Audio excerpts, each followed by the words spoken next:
Hey gamers, today we're going to look at In the Year of the Dragon. Let's check it out. Setup for the game is easy. Each player is going to get two little pagoda towers right here. You'll just stack them in groups of two. And you're going to get to pick, starting with the first player and going around. Each player gets to pick two of any of these workers. You're going to set up the workers here from the young recruits here to the more experienced people here. Experienced people will give you more, I guess, prestige, so you can go first up the initiative track. And young people just give you more actions or more goods. So they kind of balance out. But each person is going to take two, and they can't have the same combination as another player. So everyone's got to take two different workers. Now, you're going to add up whatever these numbers are at the bottom of each one, and that's where you're going to start on the initiative track, which will tell you who goes first. If one color is on top of another one, then that means that player will be the first player, and then the next player would go. So in this example, purple would go second, blue would go third. Another thing you're going to do is you're going to shuffle all these little event tiles, lay them out here from number 3 all the way to 12, but keep these two out. These are like the tranquility and peace tokens. That means for the first 2 months, nothing's going to happen. And then after that, it's all bad. Now, if you're playing with the extra modules, you'll shuffle through all these little tiles here, randomly pick one, and put it at the 7th area. And it's good or bad. The instructions tell you what each symbol means. So like I said, you can play with this. That's optional, but it'll trigger event in the 7th round. Another module you can play with is the walls expansion. You basically just put this over and give them all 6 walls and the little card action that goes along with it. Another thing for setup is you're going to put all of your score trackers right here on the 0/100, and everyone's going to get this little dragon. He does come with the stand, but I'm just going to lay him down just so you can see it better in the video. Everyone gets the same deck of cards that we'll get to in a minute. It's all the same, just has their player color on the back, and every player starts with 6 coins. So what you're going to do, shuffle these out, divide them into the groups of however many players there are. So if this is a 3-player game, I would divide it into 3 groups. Maybe a 3, 3, 2, just like that. Now, usually in the first round, but you wouldn't do this in the first round, but for every subsequent round, what each player is going to do is they're going to look through their cards and pick one worker to get. And you have a color for one of each worker, and then 2 mystery workers, which means it could be any of these you could pick. So you're at least going to get one of each, and then a second or third one of something else that you may need down the road. And when you play that, you'll just discard the card here and then pick whichever one you want, thereby moving up the initiative track by that bottom number there. But again, in the first round, you won't do that because you're starting with 2. Now, after that, whoever's highest on the initiative track will go first. They'll take their dragon and they'll kind of claim one of the actions in one of these piles.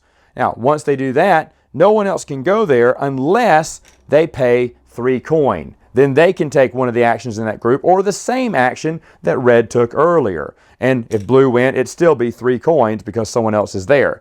But money is tight in this game. That will not happen that much. So what do each one of these cards do? Well, let me show you. First off, this one will give you fireworks. There are events that can happen. Whoever has the most fireworks will get 6 victory points, second place getting 3. Once you resolve this event, then you round down your round down to the lowest number your fireworks. So if I had 3, I'd only have 1 left because I'd take away 2, and so. But if I had 2, I'd take away 1. This one gives me immediately 1, and if I had any of these fireworkers here, it would give me additional 1. So if I had this one in this card, I would get 2 fireworks. And you have some firework tokens and food tokens and coins you'll put over the side. Also these scrolls too, there's several of them in the game. You'll put those in piles over the side. But that's what would give me firecracker tokens. Now, the same thing applies for rice. If you pick this one, you'll get as much rice. You'll get 1 right here, and since I had another farmer here, I'd get another one. But what if I had this guy too? Well, now I would get 1, 2, 3, 4. 4 rice. So I take 4 rice tokens from the supply there and place them in my area. Another one here would be coins. Again, you'd get 2 coins plus any coins that you have that come with this accountant here, and you'd get that much money. Books will give you victory points. There's also these other guys that can give you book points here. So you'll get 1 victory point and any more that you have for these bookkeepers when you pick this one. For this one, you'll move up the initiative track for every helmet you have. Of course, additional warriors would count as helmets. Helmets come in handy during one of these events too, because you're trying to fight off the army and, of course, getting victory points if you're the one with the most. If you're the one with the least amount of army workers, you're going to have to lose someone from your housing, which really sucks. I should also mention for food, food is needed so that if you ever get one of these famine tokens, if it becomes a famine year for that event, then that means you must place one food over each house. If a house is going without food, then you're going to have to kill someone who lives in that house. People are going to be dying in this game. You're not going to be able to keep everyone alive during the game. Now, coins come in handy, of course, when I'm telling you about doing certain actions, but also when this event pops up. This is the Emperor. The Emperor makes you pay 4 coins to him. If you don't have 4 coins, you're going to lose a man for each coin you did not pay. Yikes. All right, moving back to over here. This one lets you build, and of course if you have any additional hammer guys, it'll let you build 1 here plus any other hammer guys you have, and you can build extra towers. Towers can be up to 3 stories tall. You can fit as many people as there are towers in it, or you can make additional towers here. Towers at the end of each round will also count for victory points, so you're definitely going to want to make more, but make them sustainable, meaning you want to make sure people are living in each one that you build. Now, the other things you can get would be one of these little deeds or whatever. The big deeds cost 7 coin. The small deeds cost 3. This will give you 2 victory points at the end of every round. This one gives you 1 victory point at the end of every round. And then finally would be this one, which is the wall. You would play a wall piece, get that reward that's on the back here, and build the wall. Walls take effect when you get to a raid 2, because if the wall reaches up to the raiders, then everyone gets a point for every wall they put in. But that means someone has to pick wall every round, which really doesn't happen. Most likely, you're going to get penalized because the walls didn't get to the marauders in time for their event to trigger. And that means whoever placed the least amount of walls, you guessed it, is going to lose another man. This game is brutal. Now, once each player has taken one of these actions and utilized it, then you're going to go to their events. I've talked about most of the events, but there's a few here that I haven't mentioned. This one is sickness. This is the only event I haven't talked about yet. If you have this one, that means you must have these little medicine men, and you must have as many of these symbols as you have towers in there. So if I only had 1 and I had 2 towers, then that means someone has to die in one of those towers. Now, for each of these bad events, there are 2 each. Well, I say bad, fireworks really isn't that bad, but for each of those events I just mentioned, there are 2 each, and they're randomly shuffled, so every game will be different.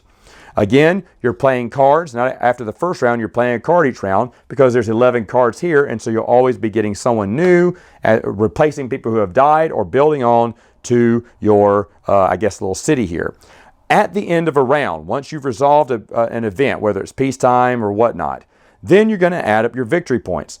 What are victory points? Well, for every house you have, independent standing house. And by the way, if a little house does not have someone living in it, it becomes dilapidated and loses a story. So that's why you definitely want to keep all of them filled with people. But in this example, I would have 1, 2, 3 victory points.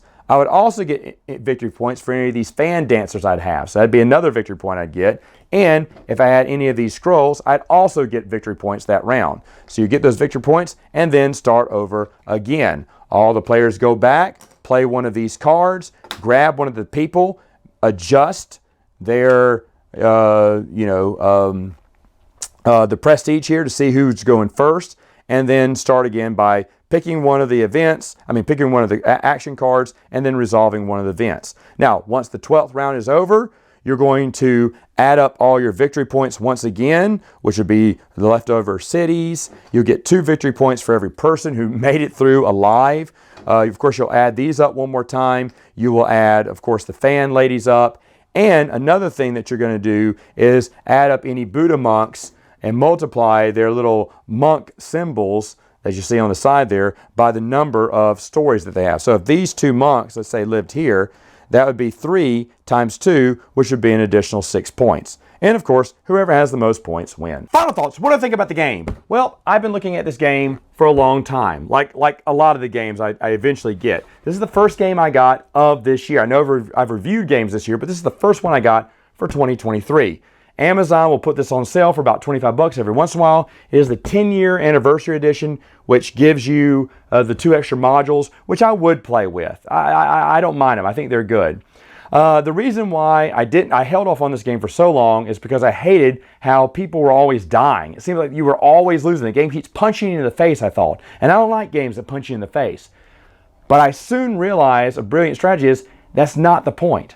You're going to lose people. People are going to die. You need to let that go. Try to save as much as you can, but also focus on getting those victory points and strategizing for the next 2-3 turns ahead. That is the brilliance in this game. This is a really good game by Stefan Feld. Much better than a lot of other ones I have in my collection, but not my favorite. Not my favorite. A really good one. This would be in the upper tier, though. If you're a Stefan Feld fan, you were thinking, I don't know, is this the game for me? Yeah, I think it is. It's in one of his top ones here.